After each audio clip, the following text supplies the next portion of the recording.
Friends ನಮಸ್ಕಾರ. ಎಲ್ಲರೂ ಹೇಗಿದ್ದೀರಾ? ಎಲ್ಲರೂ ಚೆನ್ನಾಗಿದ್ದೀರಾ ಅಂತ ಅನ್ಕೊಂಡಿದ್ದೀನಿ. ನಾನು ಕೂಡ ತುಂಬಾ ಚೆನ್ನಾಗಿದ್ದೀನಿ ಫ್ರೆಂಡ್ಸ್. ಬನ್ನಿ, ನಾನಿವತ್ತು ಬೆಂಡೆಕಾಯಿ ಪಲ್ಯವನ್ನು ಮಾಡ್ತಾ ಇದ್ದೀನಿ. ಇದು ಯಾವ ರೀತಿ ಮಾಡೋದು, ಈ ರೀತಿ ಮಾಡ್ಕೊಂಡ್ರೆ ತುಂಬಾನೇ ಚೆನ್ನಾಗಿ ಬರುತ್ತೆ. ಈ ರೀತಿ ಮಾಡ್ಕೊಳ್ಳಿ, ಚೆನ್ನಾಗಿರುತ್ತೆ. ಇದಕ್ಕೋಸ್ಕರ ನಾನು ಇಲ್ಲಿ ತುಂಬಾ ಸಣ್ಣದಾಗಿ ಉತ್ತರಿಸಿದ್ದೀನಿ ನೋಡಿ. ಬೆಂಡೆಕಾಯಿ ಈ ರೀತಿ ಉತ್ತರಿಸ್ಕೋಬೇಕು, ತುಂಬಾ ಸಣ್ಣದಾಗಿ ರೀತಿ ಉತ್ತರಿಸ್ಕೊಳ್ಳಿ.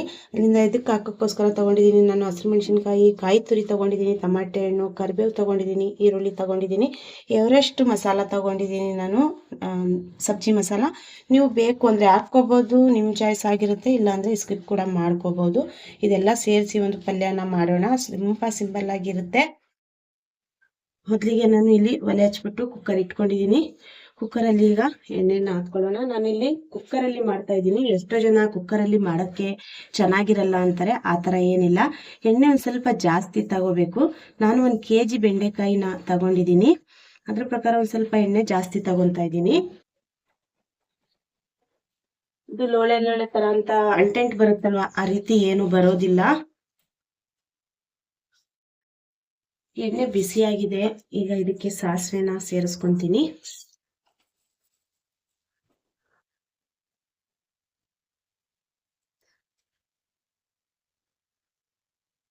ಸಾಸಿವೆ ಸಿಡಿದಿದ ತಕ್ಷಣ ನಾನು ಈರುಳ್ಳಿನ ಸೇರಿಸ್ಕೊಂತೀನಿ. ಇದಕ್ಕೆ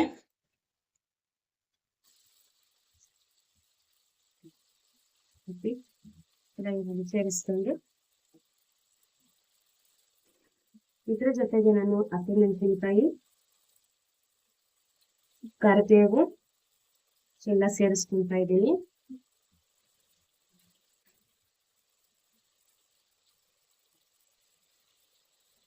ಅಂದ್ರೆ ರುಚಿಗೆ ತಕ್ಕಷ್ಟು ಉಪ್ಪು ಹಾಕೊಳ್ಳೋಣ. ಫಸ್ಟಿಗೆ ನಾವು ಬೆಂಡೆಕಾಯಿದು ಸೇರಿಸಿ ಕೂಡ ಉಪ್ಪು ಹಾಕೋಬೇಕಾಗುತ್ತೆ ಈರುಳ್ಳಿಗೆ.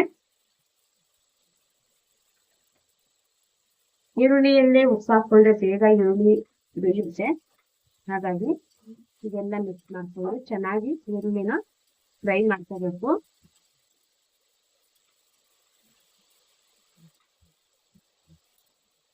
ಇದೆಲ್ಲ ಈರುಳ್ಳಿ ಚೆನ್ನಾಗಿ ಫ್ರೈ ಆಗೋವರೆಗೂ ಕಾಯಿ ತುರಿ ಮತ್ತೆ ಟಮಾಟೆ ಹಣ್ಣೇನು ಹಾಕೋದ್ ಬೇಡ. ಚೆನ್ನಾಗಿ ಈರುಳ್ಳಿ ಫ್ರೈ ಆಗ್ಲಿ, ನಾನು ಆಮೇಲೆ ನಿಮ್ಗೆ ಸಿಗ್ತೀನಿ.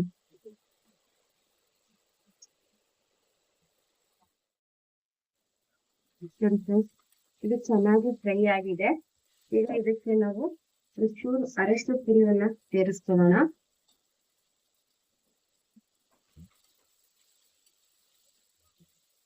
ಈಗ ಇದಕ್ಕೆ ಎಲ್ಲ ಬೆಂಡೆಕಾಯಿನ ಸೇರಿಸ್ಕೋಬೇಕಾಗುತ್ತೆ. ನೀಟಾಗೆಲ್ಲ ಬೆಂಡೆಕಾಯಿ ಎಷ್ಟು ಸಣ್ಣದಾಗಿ ಉತ್ತರಿಸ್ತೀವೋ ಅಷ್ಟು ಚಂದ.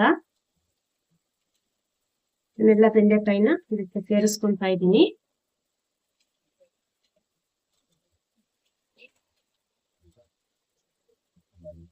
ಬೆಂಡೆಕಾಯಿ ಎಲ್ಲ ಸೇರಿಸ್ಕೊಂಡಾದ್ಮೇಲೆ ಎಲ್ಲ ನೀಟಾಗಿ ತಿರುಗಿಸ್ಕೊಂತಾ ಇದ್ದೀನಿ. ನೆನೆಸಿದ್ರೆ ಇದಕ್ಕೆ ನೀರ್ ಒಂಚೂರು ಸೋಕಿಸ್ಬಾರ್ದು. ಎಲ್ಲ ಫಸ್ಟಿಗೆ ಎಣ್ಣೆಯಲ್ಲೇ ಫ್ರೈ ಮಾಡ್ಕೋಬೇಕು.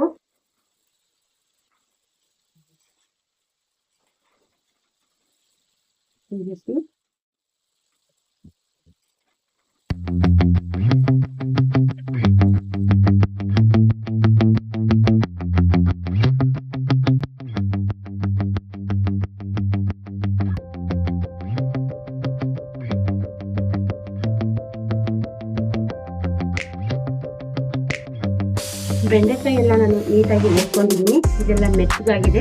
ಈಗ ಇದಕ್ಕೆ ಕಾಯಿ ಮತ್ತೆ ಟೊಮಾಟೊ ಏನಿದೆ ಅದನ್ನ ಮಿಕ್ಸ್ ಮಾಡ್ಕೊಳ್ಳೋಣ. ಟಮಾಟೆ ಹಣ್ಣು ಕೂಡ ಆದಷ್ಟು ಈ ರೀತಿ ಸಣ್ಣದಾಗಿ ಉದುರಿಸಿ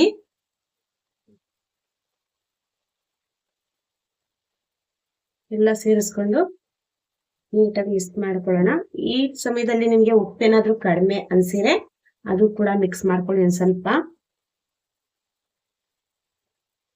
ಸಬ್ಜಿ ಮಸಾಲ ಏನಿದೆ ಅದು ಕೂಡ ನಾನು 1 ಸ್ಪೂನ್ ಅಷ್ಟು ಹಾಕೊಂತಾ ಇದ್ದೀನಿ.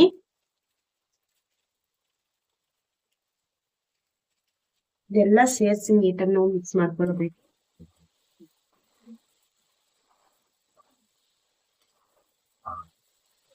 ಕುಕ್ಕರ್ ಅಲ್ಲಿ ಮಾಡೋದ್ರಿಂದ ತುಂಬಾ ಬೇಗ ಪಲ್ಯ ಆಗುತ್ತೆ.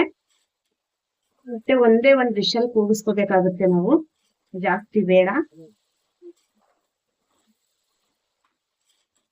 ನೀಟಾಗಿ ಮಿಕ್ಸ್ ಮಾಡ್ಕೊಳ್ಳೋಣ.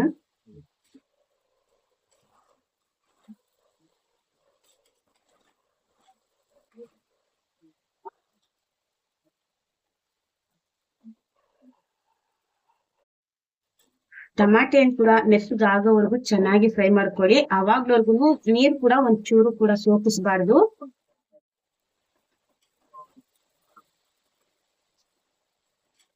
ಈಗ ಏನಿದೆ ಬೆಂಡೆಕಾಯಿ ಅರಕ್ ಮಾಡ್ಬೇಕು. ತಳಕ್ಕೆ ಒಂಚೂರು ನೀರ್ ಹಾಕ್ಬೇಕು, ಜಾಸ್ತಿ ಬೇಡ. ಇಷ್ಟೇ, ಬೆಂಡೆಕಾಯಿ ಮೇಲಿಂದ ಹಾಕ್ಬಾರ್ದು, ತಳಕ್ಕೆ ನಾವು ನೀರ್ ಹಾಕ್ಬೇಕಾಗುತ್ತೆ. ಕುಕ್ಕರ್ ತಳಕ್ಕೆ ನೀರ್ ಹಾಕ್ಬಿಟ್ಟು ಈಗ ಇದಕ್ಕೊಂದು ವಿಷಲ್ ಹಾಕೊಳ್ಳೋಣ.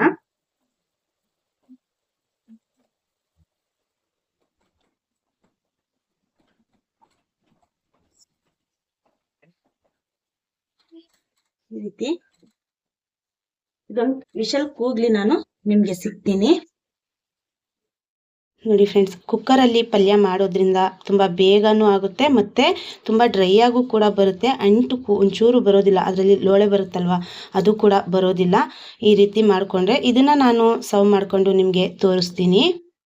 ಫ್ರೆಂಡ್ಸ್, ನಾನು ಪಲ್ಯವನ್ನು ಸರ್ವ್ ಮಾಡ್ಕೊಂಡಿದ್ದೀನಿ ಚಪಾತಿ ಜೊತೆ. ನೀವು ದೋಸೆ ಜೊತೆ ಕೂಡ, ಅಕ್ಕಿ ರೊಟ್ಟಿ ಜೊತೆ ಎಲ್ಲ ಜೊತೆ ತಿನ್ಬೋದು. ಈ ರೀತಿ ಮಾಡಿಕೊಂಡ್ರೆ ಒಂಚೂರು ಕೂಡ ಅದರಲ್ಲಿ ಅಂಟು ಬರೋದಿಲ್ಲ. ನಾವು ಮಾಡುವಾಗ ಕುಕ್ಕರಲ್ಲೂ ಕೂಡ ಆರಾಮಾಗಿ ಮಾಡ್ಕೋಬೋದು. ಈ ರೀತಿ ಕುಕ್ಕರಲ್ಲಿ ಮಾಡ್ಕೊಳ್ಳಿ, ತುಂಬಾ ಚೆನ್ನಾಗಿರುತ್ತೆ. ಈ ವಿಡಿಯೋ ಬಗ್ಗೆ ನಿಮಗೆ ಏನು ಅನ್ನಿಸ್ತು ಅಂತ ಹೇಳಿ ಕಮೆಂಟ್ಸಲ್ಲಿ ತಿಳಿಸಿ. ನೆಕ್ಸ್ಟ್ ಸಿಗೋಣ ಇನ್ನೊಂದು ವಿಡಿಯೋ ಮುಖಾಂತರ. ಅಲ್ಲಿವರೆಗೂ ಬಾಯ್ ಫ್ರೆಂಡ್ಸ್.